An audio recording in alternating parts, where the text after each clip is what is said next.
Commander Zethkar of the Hegemony Fleet felt the familiar satisfaction of conquest as his vessels descended through the atmosphere of what the star charts labeled as Terra. The third planet from this system's yellow star had been thoroughly pacified 3 centuries ago, its surface scorched and buried beneath layers of synthetic sediment. The humans had fought well, he admitted grudgingly, but like all lesser species, they had eventually fallen to superior hegemony technology. Now, as his ships approached the coordinates of the old human capital, Zethkar expected to find nothing but archaeological ruins and perhaps a few scattered settlements of the docile servant species they had imported to work the mining operations. What he found instead made his 4 hearts skip in unison. A figure stood alone in the vast crystalline plaza that had been built over the buried city. She was unmistakably human, bipedal, pale-skinned with the characteristic crown of dark hair that marked their species. But there was something wrong with the scene. She stood without environmental protection in the toxic atmosphere they had engineered specifically to be lethal to human physiology. More disturbing still, she seemed to be waiting for them. "Scan the human," Zethkar ordered his bridge crew. "I want to know how it's surviving out there." "Commander," his science officer replied, mandibles clicking nervously. "The readings are unusual. The human's biosignature is stable, but there are energy patterns we don't recognize. And, sir, there appear to be structures beneath the surface that weren't in our archives." Zethkar's eyes narrowed. "Impossible. We turned this entire continent into molten slag. Nothing could have survived." The human below raised her head, and even from orbit Zethkar could see her smile. She lifted one hand, and every scanner on his flagship suddenly went dark. "Systems failure," his tactical officer reported. "All sensors offline. Main engines are—" The lights went out. Emergency power kicked in moments later, bathing the bridge in red light. When the main displays flickered back to life, Zethkar saw something that turned his blood cold. The human was no longer alone. Thousands of figures had materialized around her, not from ships or transport pods, but simply appearing as if stepping out of invisible doorways. They formed perfect ranks stretching to the horizon, and every one of them was human. "Open a channel," Zethkar commanded. Though his voice had lost much of its earlier confidence, the human woman's voice filled the bridge, speaking in perfect hegemony standard. "I am Elena Vasquez, rightful queen of Terra and the Sol System. I believe you have something that belongs to me."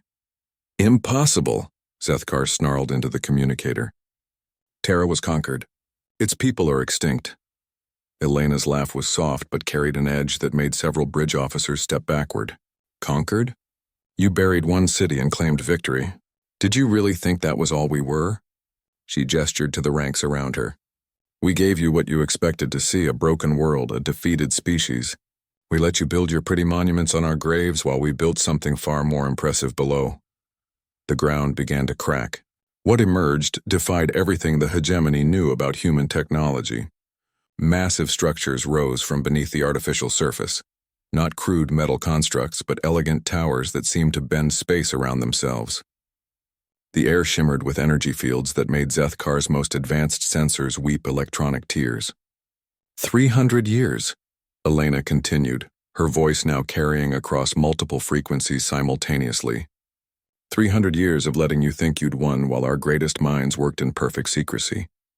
300 years of studying every piece of technology you left behind, reverse engineering your methods and improving upon them. She paused, and when she spoke again, there was steel in her voice.